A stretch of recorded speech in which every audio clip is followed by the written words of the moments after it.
Hi everyone, welcome to free job updates. BEML limited నుంచి job notification release అయింది. So ఈ notification సంబంధించిన requirement డీటెయిల్స్ని one by one క్లియర్గా చూద్దాం. వీడియోని స్కిప్ చేయకుండా లాస్ట్ వరకు చూడడానికి ట్రై చేయండి. బీఈఎంఎల్ లిమిటెడ్ అనేది లాస్ట్ 60 years నుంచి make in India manufacturing contribute చేస్తుంది. ఈ మ్యానుఫ్యాక్చరింగ్ కంపెనీ చూసుకున్నట్లయితే Vande Bharat, metro rails coaches కానీ, హై మొబిలిటీ కానీ, రికవరీ వెహికల్స్ కానీ, హై అండ్ మైనింగ్ ఎక్విప్మెంట్స్ కానీ ఇవన్నీ తయారు చేస్తూ ఉంటుంది. తర్వాత పోస్ట్ నేమ్ చూసుకుంటే ఆపరేటర్. ఎడ్యుకేషన్ క్వాలిఫికేషన్ చూసుకుంటే ఐటీఐ కంప్లీట్ చేసి ఉండాలి విత్ 60% ఆఫ్ మార్క్స్తో. ఎన్సీవీటీ వాళ్ళు ప్రొవైడ్ చేసిన ఎన్టీసీ సర్టిఫికేట్ ఉండాలి. తర్వాత అప్రెంటిస్షిప్ కంప్లీట్ చేసి ఉండాలి. డీజీటీ వాళ్ళు ప్రొవైడ్ చేసిన ఎన్ఏసీ సర్టిఫికేట్ ఉండాలి. రేట్ చూసుకుంటే ఫిట్టర్కి టోటల్గా 127 వేకెన్సీస్ ఉన్నాయి. ఇందులో కేటగిరీ వైజ్ డివైడ్ చేయడం జరిగింది. ఎస్సీ వాళ్ళకి 20, ఎస్టీకి 8, ఓబీసీకి 34, ఈడబ్ల్యూఎస్కి 12, అన్రిజర్వ్డ్కి 53 వేకెన్సీస్ ఉన్నాయి. టర్నర్కి 93 వేకెన్సీస్ ఉన్నాయి. ఇందులో ఎస్సీకి 14, ఎస్టీకి 6, ఓబీసీకి 25, ఈడబ్ల్యూఎస్కి 9, అన్రిజర్వ్డ్కి 39 వేకెన్సీస్ ఉన్నాయి. వెల్డర్కి టోటల్గా 44 వేకెన్సీస్ ఉన్నాయి. ఇందులో ఎస్సీకి 7 వేకెన్సీస్, ఎస్టీకి 3 వేకెన్సీస్, ఓబీసీకి 11 వేకెన్సీస్, ఈడబ్ల్యూఎస్కి 4, అన్రిజర్వ్డ్కి 19 వేకెన్సీస్ ఉన్నాయి. తర్వాత మిషనిస్ట్కి టోటల్గా 40 వేకెన్సీస్ ఉన్నాయి. ఎస్సీకి 6, ఎస్టీకి 2, ఓబీసీకి 10, ఈడబ్ల్యూఎస్కి 4, అన్రిజర్వ్డ్కి 18 వేకెన్సీస్ ఉన్నాయి. తర్వాత ఎలక్ట్రీషియన్కి టోటల్గా 58 వేకెన్సీస్ ఉన్నాయి. ఇందులో ఎస్సీకి 9 వేకెన్సీస్, ఎస్టీకి 4, ఓబీసీకి 15, ఈడబ్ల్యూఎస్కి 5, అన్రిజర్వ్డ్కి 25 వేకెన్సీస్ ఉన్నాయి. Education qualification experience 10th July 2026కి జనరల్ ఈడబ్ల్యూఎస్ వాళ్ళకి 29 years ఉండాలి. ఎస్సీ ఎస్టీ వాళ్ళకి 34 years ఉండాలి. ఓబీసీ వాళ్ళకి 32 years ఉండాలి.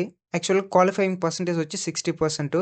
కాకపోతే ఎస్సీ ఎస్టీ పీడబ్ల్యూబీడీ క్యాండిడేట్స్కి 5% అనేది రిలాక్సేషన్ ప్రొవైడ్ చేయడం జరుగుతుంది. అంటే వాళ్ళకి 55% వచ్చినా వాళ్ళు ఎలిజిబుల్ అవుతారు. తర్వాత అప్రైజ్ లిమిట్ చూసుకున్నట్లయితే ఎస్సీ ఎస్టీ వాళ్ళకి 5 years వరకు ప్రొవైడ్ చేయడం జరుగుతుంది. ఓబీసీకి వాళ్ళకి 3 years వరకు ప్రొవైడ్ చేయడం జరుగుతుంది.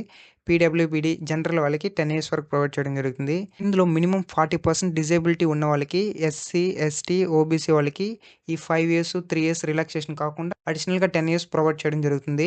తర్వాత ఎస్సీ ఎస్టీ వాళ్ళు క్యాస్ట్ సర్టిఫికేట్ సబ్మిట్ చేయాల్సి ఉంటుంది. ఓబీసీ వాళ్ళు మన క్రిమి లేయర్ సర్టిఫికేట్ సబ్మిట్ చేయాల్సి ఉంటుంది. PWBD candidates PWBD certificate submit చేయాల్సి ఉంటుంది. సో ఎవరైతే క్యాండిడేట్స్ ఈడబ్ల్యూఎస్ రిజర్వేషన్ చూస్తున్నారో వాళ్ళు income and assess certificate submit చేయాల్సి ఉంటుంది. అప్లికేషన్ ఫీజు చూసుకుంటే general EWS OBC candidates 200 rupees pay చేయాల్సి ఉంటుంది. ఎస్సీ ఎస్టీ పీడబ్ల్యూబీడీ క్యాండిడేట్స్కి అప్లికేషన్ ఫీజు అనేది ఉండదు. తర్వాత ప్రొవిజనల్ ఆఫీసరు ఫైనల్ ఆఫర్ అనేది వాళ్ళ యొక్క ఈమెయిల్కి సెండ్ చేయడం జరుగుతుంది. అండ్ షార్ట్ లిస్టెడ్ సెలెక్టెడ్ క్యాండిడేట్స్ని వాళ్ళ యొక్క వెబ్సైట్లో అప్లోడ్ చేయడం జరుగుతుంది. తర్వాత ఒకసారి అప్లికేషన్ సబ్మిట్ చేసిన తర్వాత అడ్రస్ కానీ, కేటగిరీ కానీ, ఈమెయిల్ కానీ, మొబైల్ నెంబర్ కానీ ఇటువంటిది ఏది ఎడిట్ చేసుకునేదానికి అవకాశం ఉండదు. సో సబ్మిట్ చేసుకునే ముందు 1కి 10 సార్లు చెక్ చేసుకొని సబ్మిట్ చేసుకోవాల్సి ఉంటుంది. రిటన్ టెస్ట్కి డేట్, టైం, వెన్యూ అనేది వీళ్ళ యొక్క అఫిషియల్ వెబ్సైట్ కెరియర్లో మాత్రమే ఇన్ఫార్మ్ చేయడం జరుగుతుంది. హాల్ టికెట్ డౌన్లోడ్ అనేది రిటన్ టెస్ట్ డేట్ అనౌన్స్ చేసినప్పుడు హాల్ టికెట్ డౌన్లోడ్ లింక్ అయితే అటాచ్ చేయడం జరుగుతుంది వీళ్ళ యొక్క అఫిషియల్ వెబ్సైట్ పేజ్లో. అప్లికేషన్స్ బట్టి షార్ట్ లిస్ట్ చేయడం జరుగుతుంది. కంప్యూటర్ బేస్డ్ టెస్ట్ అనేది కండక్ట్ చేయడం జరుగుతుంది. ఇందులో ఎంసీక్యూ క్వశ్చన్స్ అయితే ఉంటుంది. టోటల్ డ్యూరేషన్ 2 hours ఉంటుంది. ఇందులో 3 parts ఉంటుంది. Part 1, Part 2, Part 3. Part 1లో మనకి జనరల్ అవేర్నెస్ టాపిక్ నుంచి 20 questions ఉంటుంది.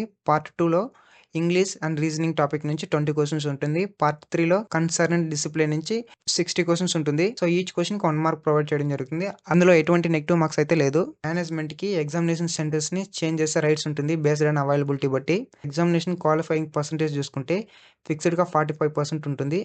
కాకపోతే ఎస్సీ ఎస్టీ పీడబ్ల్యూబీడీ క్యాండిడేట్స్కి 5% రిలాక్సేషన్ ప్రొవైడ్ చేయడం జరుగుతుంది. అంటే వాళ్ళకి 40% వచ్చిన క్వాలిఫై అవ్వడం జరుగుతుంది. తర్వాత రిటన్ టెస్ట్లో మెరిట్ ర్యాంక్ వచ్చిన వాళ్ళకి మాత్రమే డాక్యుమెంట్ వెరిఫికేషన్ అనేది కండక్ట్ చేయడం జరుగుతుంది. శాలరీ చూసుకుంటే బేసిక్ పే వచ్చి 16,900 ప్రొవైడ్ చేయడం జరుగుతుంది.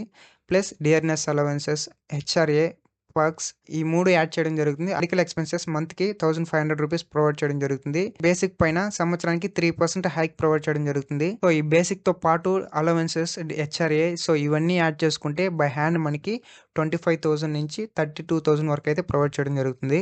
అప్లికేషన్ లాస్ట్ డేట్ చూసుకుంటే 10th July 2026కి 6 PM వరకు అయితే అప్లై చేసుకోవచ్చు. అప్లికేషన్ ఫిల్అప్ చేసేటప్పుడు ఈ డాక్యుమెంట్స్ని సబ్మిట్ చేయాల్సి ఉంటుంది. రీసెంట్ పాస్పోర్ట్ సైజ్ ఫోటో, మీ యొక్క సిగ్నేచరు, బ్యాక్గ్రౌండ్ వైట్ ఉండాలి, బ్లాక్ ఇంక్తో సిగ్నేచర్ చేసి ఉండాలి. తర్వాత caste certificate, PWBD certificate only PWBD candidates మాత్రమే. తర్వాత 10th సర్టిఫికేటు, ఐటీఐ కానీ ఎన్టీసీ సర్టిఫికేట్ కానీ, తర్వాత ITI mark sheet, single PDF ఉండాలి, తర్వాత ఎన్ఎస్సి సర్టిఫికేట్, తర్వాత all marks card, identity card issued by government, Aadhaar కానీ, పాస్పోర్ట్ కానీ, డ్రైవింగ్ లైసెన్స్ కానీ, పాన్ కార్డ్ కానీ ఏదో ఒకటి అప్లోడ్ చేయాల్సి ఉంటుంది. దగ్గర ఏమైనా రిలవెంట్ ఎక్స్పీరియన్స్ సర్టిఫికేట్స్ ఉన్నట్లయితే సింగిల్ పీడిఎఫ్ చేసుకొని సబ్మిట్ చేయాల్సి ఉంటుంది. సో ఈ నోటిఫికేషన్ అనేది 4 years contract based notification. Description లో అప్లై లింక్ ప్రొవైడ్ చేయడం జరిగింది. ఆ లింక్ పైన క్లిక్ చేస్తే పేజ్ అనేది ఈ విధంగా రీడైరెక్ట్ అవుతుంది.